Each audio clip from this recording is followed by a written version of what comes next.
बिस्मिल्लाहिर्रहमानिर्रहीम। अस्सलाम वालेकुम। आप कैसर खान यूट्यूब चैनल देख रहे हैं। बहुत सारी खबरें हमारे पास हैं, ग्राउंड की सूरत हाल हमारे पास है, कौन कहाँ पर कितना आगे बढ़ चुका है, तालिबान की पोजीशन क्या है, गवर्नमेंट की पोजीशन क्या है, अफगानिस्तान की कौन कौन से मेजर अफराद काबुल के अंदर मारे गए हैं, वो रिपोर्ट हमारे पास है। और इसके अलावा जो इलाकों पे कब्जे की सूरत हाल है वो हमारे सामने रिपोर्ट्स आई हैं, वो हमने जोड़ी हैं, आपको दिखाएंगे आपको प्रूफ के साथ। इसके अलावा जो यूएन सिक्योरिटी काउंसिल है उसका इजलास भी आज ही हो रहा है फ्राइडे को, और एक रशिया ने बुलाया है जिसके अंदर भारत को एक्सक्लूड किया गया है, यानी कि निकाल दिया गया है वहां से। तो तमाम सूरत हाल क्या है, ये वीडियो बहुत एक कंप्लीट पैकेज होगी, देखते रहिए स्टेप बाय स्टेप। शुरू करते हैं हम यहां से। जो आप स्क्रीन पे देख रहे हैं ये है major Abdul Qadir, assistant security officer हैं फरा पुलिस हेडक्वार्टर के। इनको मार दिया गया है तालिबान की तरफ से। ये लड़ रहे थे फरा सिटी के अंदर, और अब इनके जो भाई हैं उन्होंने कंफर्म किया है कि ये अब हमारे दरमियान नहीं रहे। और काबुल के अंदर जो बहुत बड़ा टारगेट किया गया है वो सीधा सीधा मीडिया एंड इंफॉर्मेशन सेंटर के जो डायरेक्टर थे उनके ऊपर अटैक हुआ है, और काबुल के अंदर PV7 में इनको मारा गया है। तालिबान की जो एक्टिविटी हुई है इसके अलावा वो ये कि उन्होंने जो पाकिस्तान की सरहद के साथ स्पेन बोल तक की जो सरहद है उसको मुकम्मल तौर पर बंद कर दिया है, क्योंकि उनकी शिकायत ये है कि पाकिस्तान जो है आमदोरफ्त के अंदर जो अवामी आमदोरफ्त है उसके ऊपर बहुत सख्ती कर रहा है। कार्ड्स की चेकिंग है, तमाम चीज़ें हैं, और डॉक्यूमेंट के अंदर कहीं पर भी अगर 1% भी फ़र्क आता है तो वो उसको नहीं आने दे रहे। जबकि पाकिस्तान की ख्वाहिश ये है कि तिजारत जारी रहे, तिजारत के अंदर रुकावट ना पैदा की जाए, लेकिन अवाम उसी हिसाब से आएंगे जिस हिसाब से पाकिस्तान चाहेगा, यानी कि 3 घंटे के लिए सरहद खुलेगी, और नंबर 2 जो डॉक्यूमेंटेशन है उसके अंदर किसी किस्म की भी रियायत नहीं दी जाएगी। और तालिबान चाहते हैं कि अगर कोई डॉक्यूमेंट, एक डॉक्यूमेंट अगर कम हो तो उस पर इक्तफा कर लिया जाए। और स्पेन बोलते की जो सरहद को जिस तरीके से बंद किया गया है तो वो आप तस्वीर से आइडिया कर सकते हैं। ये उनकी जो बाब दोस्ती की साइड, उनकी साइड है, वहाँ से आप देख सकते हैं कि उन्होंने हैवी ड्यूटी पत्थर जो है वहाँ पर रख दिए हैं, और इसको स्टोन के साथ, हैवी स्टोन्स के साथ बंद कर दिया गया है।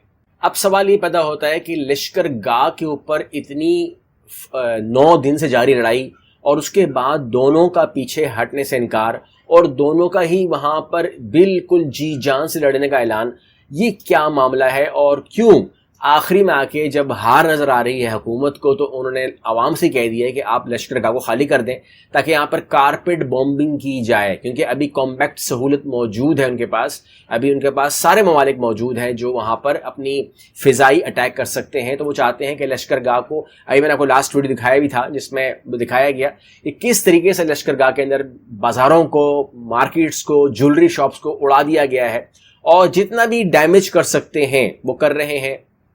ये जो सिटी आप देख रहे हैं ये बहुत ही ख़ास सिटी है, और अस्करी लिहाज से ये बहुत ही अहम पॉइंट है। और इसकी जीत का मतलब ये होगा कि काबुल पर हुकूमत किसकी होगी ये लश्कर गाह तय करके दे देगा।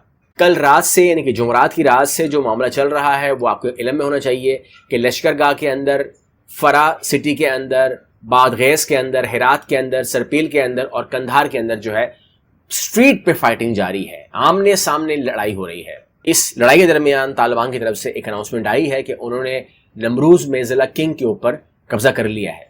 और ये मैं आपको एक क्लिप दिखा देता हूँ, ये तनु न्यूज़ की तरफ से है, जिसमें शिबरगान के अंदर जो जंग जारी है, स्ट्रीट फाइटिंग हो रही है। स्ट्रीट फाइटिंग की नौयत मैं आपको इस वीडियो के जरिए दिखा रहा हूँ, ये देख लीजिए।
زلمے خلیل زاد نے ایک پریس سے بات کرتے ہوئے بتایا ہے کہ طالبان جو اتنا پریشر ہم پہ ڈال رہے ہیں یا حکومت پہ ڈال رہے ہیں، یہ ایک بڑا شیئر مانگ رہے ہیں حکومت میں، اور جتنا بڑا شیئر یہ سوچ رہے ہیں اتنا بڑا اگر یہ نہ مانگیں تو ان سے بات ہو سکتی ہے۔ اب معاملہ یہ ہے کہ افغانستان کے اندر یہ ٹرینڈ ہے کہ جب بھی آپ کو حکومت میں حصہ چاہیے ہو، آپ کو وائس پریزیڈنٹ بننا ہے، آپ کو کوئی پوسٹ لینی ہے، آپ کو مارشل بننا ہے، تو آپ پریشر ڈالتے ہیں۔ تو وہ سمجھ رہے ہیں کہ طالبان بھی پریشر ڈال رہے ہیں۔ طالبان نے کہا ہمیں اس حکومت کے اوپر کوئی پریشر نہیں ڈالنا ہے، ہم یہاں پریشر ڈالنے کے لیے نہیں آئے، کیونکہ ہمیں اپنے لیے کچھ نہیں چاہیے، ہم صرف اور صرف اسلامی حکومت کے لیے آئے ہیں۔ اسلامی حکومت کا قیام ہمارا اولین ترجیح ہے اور ہمارا مین مقصد ہے۔ اس کے علاوہ یہ جو ابھی پروگرام چل رہا ہے اس حکومت کو کہتے ہیں یہ کھاؤ پیو پروگرام ہے، تو وہ کہتے ہیں نہ ہمیں اس میں کچھ کھانا ہے نہ پینا ہے، ہمیں اپنے لیے کچھ نہیں چاہیے۔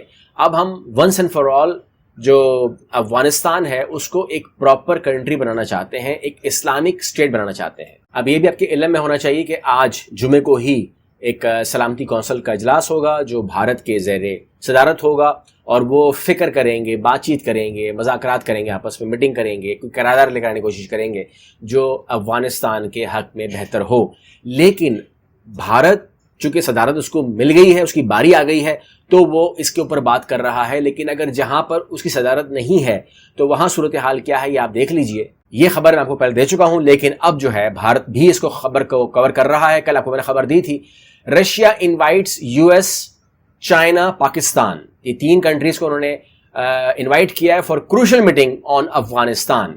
انڈیا لیفٹ آؤٹ، انڈیا کو ان قسم کے میٹنگ میں نہیں شامل کیا جا رہا، نکال دیا گیا ہے۔ کل آپ کو نے خبر دی تھی، تو اب انڈیا کے اخباروں نے بھی اس کو کنفرم کر دیا ہے کہ یہ رشیا کی طرف سے کال ہے، یعنی کہ یو ایس کی طرف سے نہیں ہے یا کسی اور کی طرف سے نہیں ہے، پاکستان نے کال نہیں کیا ہے، رشیا کی کال ہے۔ یو ایس کے ساتھ بات کرے گا، چائنا سے بات کرے گا، پاکستان سے بات کرے گا، اس موضوع کے اوپر، افغانستان کے موضوع کے اوپر بھارت سے بات نہیں کرنا چاہتے۔ اللہ حافظ۔